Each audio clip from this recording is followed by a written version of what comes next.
우리 성도님들 중에 핸드폰이 없으신 분은 아무도 없으시죠? 네, 핸드폰을 다 가지고 계실 겁니다.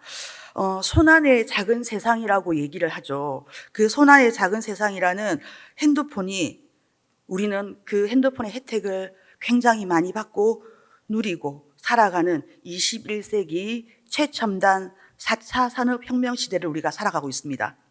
산업혁명 많이 들어보셨죠? 산업혁명이라는 말은 18세기 영국에서 시작된 기술과 문명의 대전환을 가리키면서 생겨난 용어입니다. 제1차 산업은 뭐가 발전했을까요? 전기기관. 네, 1차 산업의 시작이었습니다. 전기기관이 우리의 문화를 1차 산업시대는 바꾸어 놓았다면 지금은 우리가 4차 산업혁명 시대를 살아갑니다. 그럼 4차 산업혁명은 무엇으로 우리 시대를 바꾸어 놓고 있을까요? 네, 인공지능, AI 들어보셨죠? 빅데이터. 네, 들이 융합을 해서 우리 문명을 송두리째 바꾸어 놓고 있는 시대를 우리가 살아가고 있습니다. 네, 저도 어려서 스타워즈를 보면서 또 공상과학 영화와 책을 보면서 많은 상상을 했었습니다. 그래서 제가 부서에 있는 아이들에게 늘 얘기합니다. 상상하고 꿈을 꾸고. 전사님이 어렸을 때 상상했던 그 시대가 전사님 살아있을 때 그 시대가 올 줄 몰랐다. 하지만 그 시대를 제가 누리고 사는 겁니다. 그래서 생각을 좀 많이 하고 말씀을 보면서 책을 보면서 하나님께서 다음에는 어떤 세상을 이루어 가실지 꿈꾸는 우리 친구들이 되었으면 좋겠다라고 제가 늘 말씀을 전하고 있습니다. 세상이 바뀌는 모습에서 저는 우리 인간이 상상하는 그 이상으로 세상이 바뀌고 있습니다. 그 바꾸어 놓는 인간의 모습을 볼 때에 생각하게 되죠. 정말 우리는 하나님의 형상을 참으로 많이 닮았구나. 하나님께서는 하나님의 형상으로 우리를 창조하셨고 그 창조의 형상 중에서 그 창조의 형상이 우리에게도 주어져 있기 때문에 세상은 하나님께서 열어주시는 만큼 발전하고 또 우리가 기대하게 되고 또 어떤 세상을 우리에게 또 알게 하실지 기대가 되며 또 기대하며 저는 살아갑니다. 캘리포니아 주의 실리콘밸리에서는 지금도 AI 로봇이 경찰관 로봇이 거리를 운행 중에 있고 그 AI 로봇은 그냥 로봇으로만 있는 것이 아니라 냄새를 또 레이저로 또 사진을 찍기도 하고 그걸 전송을 해서 어디에 어떤 곳에서 어떤 일이 있는지 이제 경찰관이 이제 순찰하지 않아도 AI 순찰관이 있답니다. 우리나라에서도 인천 송도에 경찰 순찰 차가 로봇이 운행 중에 있다고 미디어에서 이렇게 말을 하는 걸 들었습니다. 점차 하나님의 세상은 땅에서 우주를 향해서 우리에게 내가 이런 사람이다. 내가 이런 분이다라고 우리에게 말씀해 주시는 그것이 과학의 발전이 아니라 하나님께서 우리에게 열어 보여 주심을 우리는 믿어야 합니다. 과학하고 대적하는 것이 아니라 하나님께서 열어 보여 주시는 것만큼 우리는 또 그 세상을 볼 수 있고 또 언젠가는 우리가 우주에 갈 수도 있을 것입니다. 가게 되는 날, 그것 또한 하나님께서 우리에게 허락하신 땅이라고 생각하고 갈 수 있을 것이라고 저는 기대하고 있습니다. 그건 또 제가 살아있을 때까지는 잘 모르겠습니다. 네. 그래서 우리는 아날로그의 따뜻함과 또 디지털의 세련됨 두 가지 시대를 경험하며 살고 있다는 것이 너무 감사합니다. 그리고 그 모든 시간 속에서 신앙인으로 살아냈다는 것, 그것이야말로 하나님의 크신 은혜요, 변함없는 축복임을 고백하게 됩니다. 시간이 흐르고 나이를 더해갈수록 그 고백이 더 깊어지고 더 분명해지는 것은 저만입니까? 여러분은 어떠십니까? 레코드판에 바늘이 돌아가며 끌어대던 따뜻한 낭만의 숨결, 우리 경험 있으시죠? 네. 손끝으로 테이프를 하나를 오래 듣기 위해서 감고 늘어질까 조심스레 눌려서 듣던 음악 한 곡에는 기다림과 또 설렘, 감성의 깊이가 깃들어 있었습니다. 내가 좋아하는 노래 한 곡을 듣기 위해서 라디오 프로그램에 보낼 사연을 적고 또 채택될지 알 수 없지만 그 희망을 안고 야간 자율학습을 마치고 돌아와 책상 위에 늦은 밤 앉습니다. 그리고 라디오를 켭니다. 신청곡을 녹음할 준비를 하고 어디선가에 내 친구도 그 노래를 듣고 있으리라는 이상하고 따뜻한 공감의 연대가 있었습니다. 그렇게 아날로그는 저에게 감정과 공감 그리고 기다림을 가르쳐 주었습니다. 그런데 어느덧 세상은 손안으로 들어왔습니다. 음악은 0과 1의 파장으로 압축되었고 손가락 하나로 수천 곡의 곡을 넘기며 듣는 시대가 되었습니다. 검색 한 번이면 대형교회 목사님의 설교와 예배를 또 앱 하나로 성경을 읽고 듣는 시대입니다. 기술은 빨라졌고 선택은 쉬워졌지만 깊이는 얕아지고 기다림은 사라졌습니다. 두 세기를 살아낸 우리의 인생을 돌아보며 저는 한 가지 분명한 사실을 알게 되었습니다. 찬양은 시대를 넘어 존재의 이유이며 우리의 삶의 마지막 고백이며 결론이라는 사실입니다. 그런 고백이 바로 시편 마지막 장 150편에 담겨 있습니다. 오늘 우리는 말씀 속에서 시대와 환경을 초월하는 찬양의 본질을 함께 묵상하려고 합니다. 시편은 히브리어로 테힐림이라고 합니다. 찬송들이라는 뜻이죠. 시편은 단순한 시의 모음이 아니라 하나님을 향한 신앙의 가장 깊은 울림입니다. 성경 66권 중에서 이토록 인간의 정서와 신앙 고백을 시적으로 담아낸 책은 없습니다. 150편의 시편 중에서 마지막 장 5편, 146편에서 150편까지는 모두 할렐루야로 시작하여 할렐루야로 끝이 납니다. 할렐루야로 시작해서 할렐루야로 끝이 납니다. 그래서 요 시편 5편을 할렐루야 시편이라고 합니다. 그리고 시편 150편은 6절의 짧은 구절인데도 불구하고 찬양이라는 단어가 무려 11번이나 반복되고 강조되어 등장합니다. 그래서 시편 150편은 대할렐루야 찬송 또는 대할렐루야 시편이라고 부르기도 합니다. 할렐루야는 단순한 시적 표현의 마무리가 아닙니다. 할렐루야는 시편 전체의 결론이며 이스라엘 신앙의 신앙 고백의 최종 언어입니다. 더 나아가 하나님 나라 백성의 삶에 궁극적으로 도달해야 할 믿음의 자리가 바로 찬양이라는 것을 보여주고 있으며 우리의 삶 역시 하나님께 드리는 송영이 되어야 함을 가르쳐 줍니다. 시편 150편은 단순한 감정이나 분위기에 심취해 있는 시가 아닙니다. 오히려 이 시는 우리가 왜 찬양해야 하는지, 무엇을 찬양해야 하는지, 어떻게 찬양해야 하는지를 육하 원칙에 따라 놀랍게 질서정연하게 구성하고 있습니다. 육하 원칙 다 아시죠? 네. 육하 원칙은 글쓰기 또는 말하기에서 내용을 명확하게 체계적으로 전달하기 위해서 활용하는 겁니다. 자, 우리 육하 원칙 같이 한번 해볼까요? 네. 자, 누가, 언제, 어디서, 무엇을, 어떻게, 왜, 이 6가지 질문에 대해서 성경은 분명하게 찬양의 목적과 이유를 말씀하고 있습니다. 시편 150편 단순한 찬양의 권유가 아니라 찬양의 이유와 목적을 육하 원칙에 따라 조목조목 근거를 제시하는 시라는 것입니다. 이 구조는 우리에게 매우 중요한 신학적 교훈을 줍니다. 찬양은 단순한 감정이 아니라 체계 있는 순종이며 이유 있는 고백이라는 것입니다. 하나님은 막연한 열정이 아니라 분명한 근거와 태도를 가지고 드리는 찬양을 받으시기 원하십니다. 오늘 우리는 시편 150편을 육하 원칙에 따라 읽으면서 하나님이 원하시는 찬양의 본질이 무엇인지 그리고 우리의 삶이 어떤 찬양이 되어야 하는지 깊이 묵상해 보고자 합니다. 제일 먼저 누가 왜에 관한 부분을 보겠습니다. 본문 6절은 누가 왜 찬양해야 하는지를 단호하게 선언합니다. 시편 150편 6절 말씀입니다. 같이 읽겠습니다. 호흡이 있는 자마다 여호와를 찬양할지어다. 아멘. 호흡이 있는 자마다 찬양하라고 하십니다. 또 호흡을 주셨기 때문에 찬양하라고 하십니다. 하나님을 찬양하는 데는 특별한 자격이 필요하지 않습니다. 학식의 높고 낮음도, 뛰어난 재능도, 교회의 직분도 요구되지 않습니다.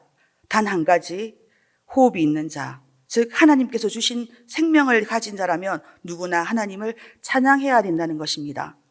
호흡이 있다는 것, 숨을 쉬고 있다는 것 자체가 우리는 하나님을 찬양해야 하는 자라고 시편은 선포합니다.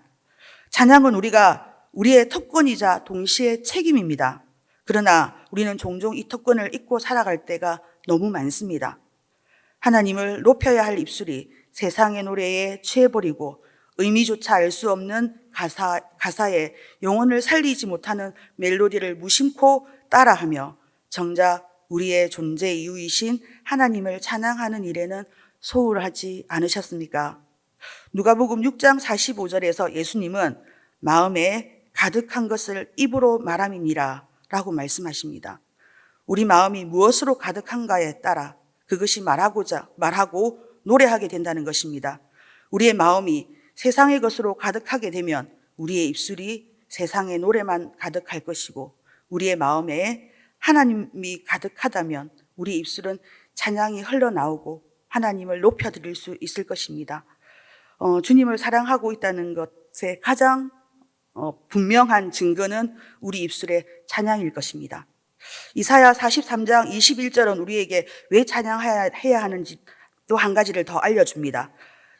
같이 한번 읽어보겠습니다. 이 백성은 내가 나를 위하여 지었나니 나를 찬송하게 하려 함이니라. 그렇습니다. 우리는 하나님을 찬양하도록 지음을 받았습니다. 우리 존재가 가장 큰 이유는 하나님을 찬양하기 위해서라는 겁니다. 찬양은 단순한 종교적 행위가 아니라 인간 존재의 본질이며 삶의 궁극적 목표입니다. 그러므로 호흡이 있는 자마다 여호와를 찬양하는 것이 마땅하며, 또한 하나님은 찬양 받으시기에 부족함이 없으신 우리의 하나님이시기 때문입니다. 여러분 생각해 보십시오. 숨쉬기조차 힘든 어려움 속에서도 우리가 찬양할 수 있는 이유는 하나님이 여전히 우리와 함께 하시기 때문입니다. 하나님은 변하지 않으시고 우리 주님의 은혜가 여전히 우리를 붙들고 있습니다. 그렇기 때문에 찬양은 감정의 선택이 아니라 우리 믿음의 고백입니다. 우리가 하나님을 찬양하는 이유는 단순합니다. 하나님 우리에게 호흡을 주셨고 생명을 주셨고 십자가에서 우리를 구원하셨기 때문이며, 우리를 세상 속에서 하나님의 영광을 드러내는 예배자로 세우셨기 때문입니다. 우리는 찬양할 때 가장 인간답고 가장 하나님 앞에 합당한 모습이 됩니다.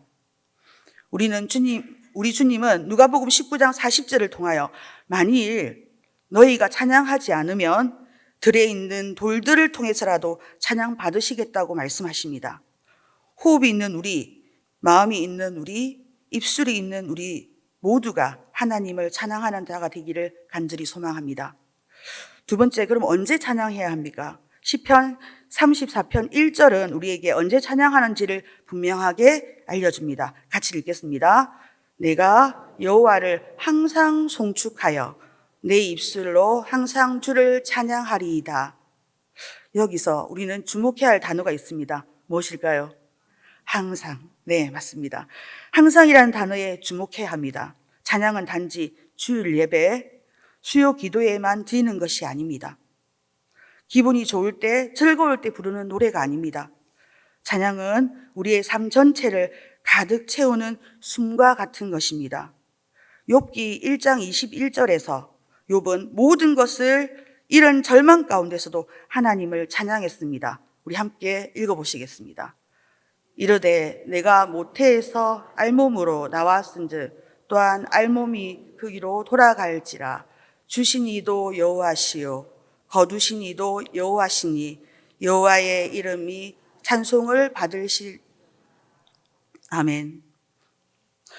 우리는 욥과 같이 지치고 힘든 날도, 눈물이 날 만큼 괴로운 순간도 우리의 입술은 하나님을 향해야 합니다. 찬양은 밝은 날의 햇살처럼 기쁨으로 드릴 수 있고 또 어두운 밤의 달빛처럼 눈물 속에서 드릴 수도 있습니다. 중요한 것은 우리의 입술이 항상 하나님께 향해 있는가, 우리의 마음이 하나님께 있는가 하는 것입니다. 우리의 찬양이 특정한 시간과 장소에 갇혀 있지 않고 삶 전체를 가득 채우는 매일의 찬양이 되기를 소망합니다. 날마다 숨쉬는 순간마다 우리의 입술이 하나님께 영광을 올려드리는 습관이 우리 신앙을 더 깊이 있게 할 것입니다. 우리는 항상 주님을 찬양하고 있는가? 아침에 눈을 뜨면서 새날을 주신 하나님께 마음을 열고 감사와 찬양으로 하루를 시작하고 있습니까? 직장에서, 사업장에서, 또 가정에서, 삶의 분주함 속에서도 우리의 입술이 하나님께 향해 있습니까? 대부분의 경우 우리는 기쁜 일이 있고 형편이 좋아질 때는 콧노래로 나옵니다. 주님을 찬양합니다. 문제가 생기고 상황이 어려워지면 하나님을 원망하는 마음과 또 발로 하나님께서 계심을 잊어버립니다. 우리의 찬양은 환경과 감정에 좌우되어서는 안 됩니다. 우리가 매 순간 주님을 바라보며 우리의 입술과 마음은 세상 소음 속에서도 하나님께로 향할 수 있어야 합니다. 지금 이 순간 조용히 우리 스스로에게 물어보십시다. 나는 항상 하나님을 찬양하며 살고 있는가? 이 질문이 우리의 믿음을 깨우고 다시 입술과 삶으로 하나님께 찬양을 드리는 시작점이 되기를 바랍니다. 찬양은 우리의 호흡과 같습니다. 호흡을 멈출 수 없듯이 하나님을 향한 찬양도 멈추어서는 안 됩니다. 하나님이 하나님이시기 때문에 우리는 찬양을 드리는 것입니다. 오늘 말씀을 통하여 우리의 입술이 하나님을 향해 다시 활짝 열리시기를 축복합니다. 네, 세 번째. 그럼 우리는 어디서 찬양할까요? 본문 1절은 어디서 찬양해야 하는지를 선포합니다. 같이 1절 읽어보시겠습니다. 그의 성소에서 하나님을 찬양하며 그의 권능의 궁창에서 그를 찬양할지어다. 아멘. 먼저 성소에서의 찬양은 교회 공동체 예배를 가리킵니다. 교회는 하나님의 이름을 높이는 자리입니다. 우리는 모일 때마다 한 목소리로 하나님을 찬양하며 하나님께 영광을 올려드려야 합니다. 그러나 찬양은 교회에서만 머물러서는 안 됩니다. 그의 권능의 궁창에서 그를 찬양할지어라고 선포하십니다. 궁창 곧 하늘과 온 우주에서 하나님의 영광을 찬양하라는 것입니다. 시편 19편 1절도 이렇게 기록합니다. 하늘이 하나님의 영광을 선포하고 궁창이 그의 손으로 하신 일을 나타내는도다. 찬양은 특정한 장소, 건물, 특정한 시간에 제한되어서는 안 됩니다. 가정에서, 직장에서, 삶의 현장에서, 길 위에서 우리 삶의 자리가 곧 찬양의 무대가 된다는 것입니다. 우리가 가정에서 드리는 작은 감사의 기도가 찬양입니다. 직장에서 땀 흘려 일하며 정직을 지킬 때 그것이 우리의 찬양입니다. 삶의 현장에서 이웃을 섬기고 말씀에 순종하며 믿음을 지켜내는 모습이 바로 찬양입니다. 혼자 걸어가는 길 위에서 작은 찬송을 흥얼거리는 것조차 하나님께 드려지는 찬양입니다.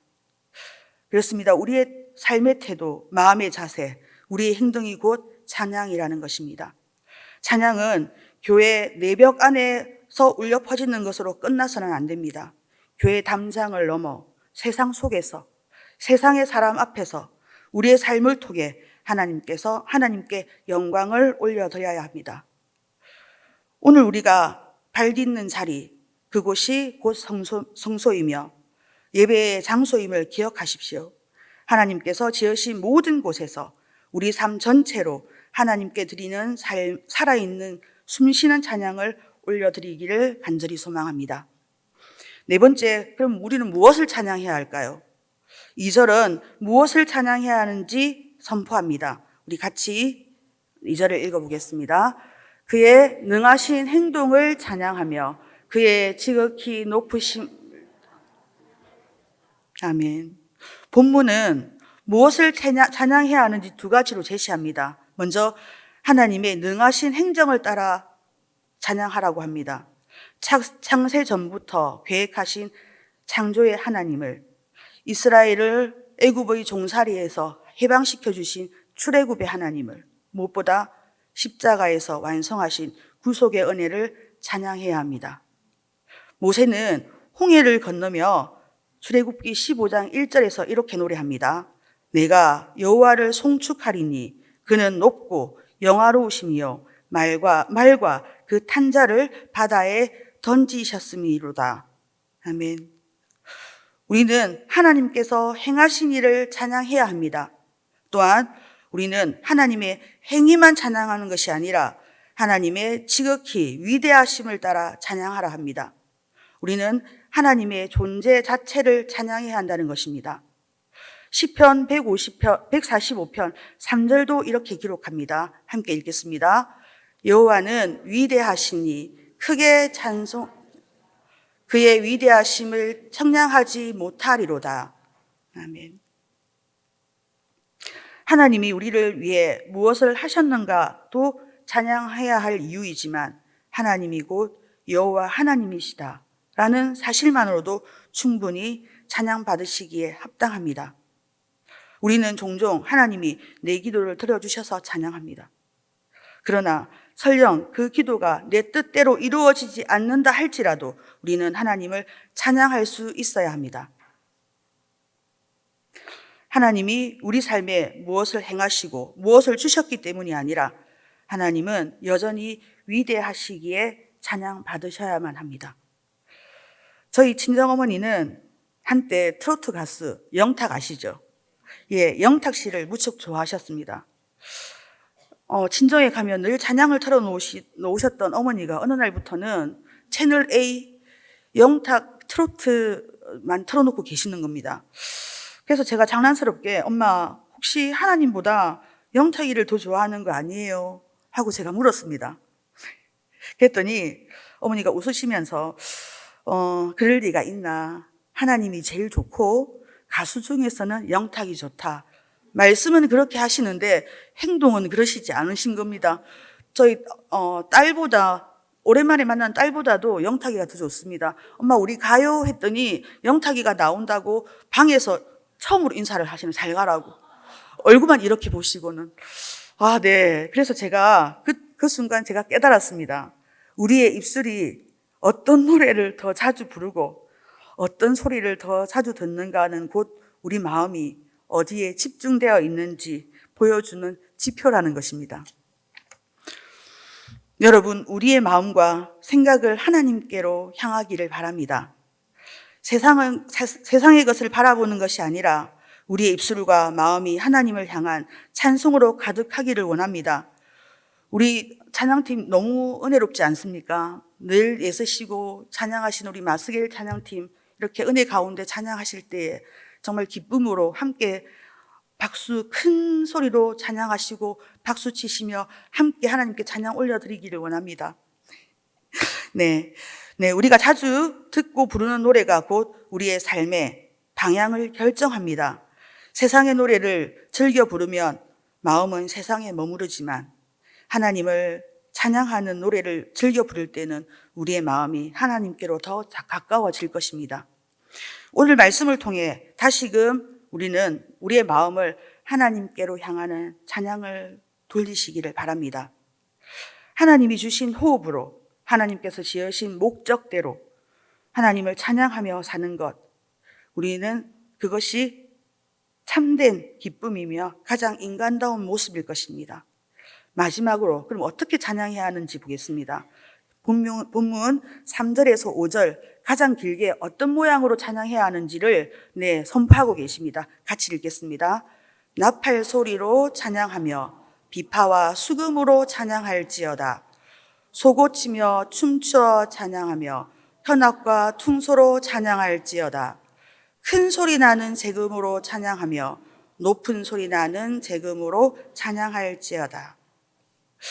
이렇게 많은 악기들을 열거하고 있다는 것은 아마 시인이 알고 있는 악기를 총동원한 듯 싶습니다. 그 이유는 하나님을 찬양하는 데는 어떠한 제한이 없다는 것입니다. 그 어떤 것도 하나님께 찬양하는 것에는 제한을 두어서는 안 된다는 것입니다. 시편 149편 3절도 춤추며 그의 이름을 찬양하며 소고와 수금으로 그를 찬양할지어다라고 기록합니다. 나팔의 힘찬 울림, 비파와 수금의 맑은 선율, 소고와 춤의 역동적인 움직임, 재금의 뜨거운 충격음도 다 찬양의 도구가 되었습니다. 모든 것으로 찬양하라는 것입니다. 다윗이 언약궤를 예루살렘으로 옮길 때에 옷이 흘러내리는지를 모르고 하나님 앞에 춤을 추었습니다. 우리의 모습도 그렇게 춤추며 찬양하기를 원합니다. 왕으로서의 체면을 내려놓고 사람의 시선을 의식하지 않고 오직 하나님만 바라보며 기쁨으로 춤을 추었습니다. 그 춤을 하나님께서는 받으셨을 것입니다. 그때 미갈은 다윗을 비웃었지만 하나님은 다윗의 자유로운 찬양을 기쁘게 받으셨습니다. 사랑하는 여러분, 우리의 찬양도 바로 이런 자유로움이 있었으면 좋겠습니다. 사람의 눈치 보는 찬양이 아니라 하나님의 마음을 향한 찬양, 억눌린 감정을 풀어내는 찬양, 기쁨과 슬픔을 감출 수 없어 몸으로 드러내는 찬양이기를 간절히 소원합니다. 기도가 말이 되는 언어라면 찬양은 영원히 숨쉬는 호흡입니다. 우리의 찬양이 다윗처럼 자유롭기를 원합니다. 눈물과 기쁨이 찬양이 되고 손뼉이 찬양이 되고 심지어 우리의 발걸음 하나하나가 찬양이 되기를 간절히 소망합니다. 오늘 시편 150편은 우리에게 어떻게, 왜, 무엇을, 언제, 어디서, 왜, 누가 찬양해야 하는지를 자세하게 알려주었습니다. 다윗은 왕의 체면을 내려놓고 춤을 추며 찬양했고, 욥은 모든 것을 잃고 이런 가운데서도 하나님을 송축했고, 바울과 실라는 감옥에 갇힌 상태임에도 불구하고 주님을 찬양했습니다. 우리의 찬양의 이유는 분명합니다. 하나님이 하나님이시기 때문입니다. 환경이 변하고 감정은 흔들릴지라도 하나님이 언제나 우리와 영원토록 함께 하시는 동일하신 분이시기에 우리는 기쁨의 찬양, 눈물의 찬양, 그 찬양을 감출 수 없어 소리 높여 찬양하는 우리 성도님들 되시기를 바랍니다. 우리의 모습이 비록 지금은 그렇게 그때의 힘찬 찬양과 열정적인 가슴이 조금은 사그라들고 시들었다 할지라도 다시 오늘 말씀을 통하여 우리 가슴에 그 뜨거움이, 그 찬양이 회복되어지기를 간절히 소망합니다. 그리하여서 이 성전에서 불러지는 찬양이 다윗의 춤이 되게, 그리고 이 성전을 넘어 동구를 넘어 부산을 넘어 온 대한민국을 향해 그 찬양을 울려 퍼질 수 있도록 우리가 함께 찬양의 감사를 올려드리는 우리 성도님들 되기를 간절히 소망합니다. 그럴 때에 하나님께서는 기쁨의 찬양을, 우리가 예전에 잃었던 그 뜨거움을 다시 회복하는 데 귀한 역할들을 감당할 수 있을 것이라 믿습니다. 이제 앞으로 주일 오후 예배 또 수요일 저녁 기도회 때 여러분들 정말 자신 있게 하나님을 찬양하시며 기쁨에 찬양하시며, 나는 기뻐서 찬양할 이유가 없다 하시면 슬픔의 눈물로도 우리가 찬양을 주님 앞에 올려드리기를 원합니다. 그럴 때에 하나님은 응답하실 것입니다. 기쁨으로 응답하시고 또 회복으로 응답하시고 또 그 찬양들을 하나님께서는 받아서 또 하늘로부터 귀한 선물로 우리에게 내려주실 줄 믿습니다. 그렇게 되실 다음 수요 예배부터 기대하며 기도드리겠습니다. 좋으신 하나님 참 감사합니다. 말씀으로 우리가 또 왜 찬양해야 하는지, 우리가 어떤 존재인지 깨달아 알 수 있도록 은혜를 베풀어 주시니 감사합니다. 그냥 말씀으로 듣고 흘려보내는 찬양이 아니라 하나님, 이제는 우리가 몸으로 주님을 표현하며 우리의 삶으로 표현하며 이웃을 섬겨가며 하나님 찬양을 올려드리는 산 제물이 되어질 수 있도록 하나님 은혜를 베풀어 주시옵소서. 우리의 찬양의 이유는 오직 하나입니다. 하나님이 하나님이시기에 예수 그리스도가 그리스도인임을 고백하는 것입니다. 그리스도 예수 안에 있는 자만이 진정한 찬양을 드릴 수 있습니다. 우리의 삶으로 찬양하며 죽음조차 넘어 영원히 찬양하는 우리 성도님들 되시기를 간절히 예수님 이름으로 기도합니다. 아멘.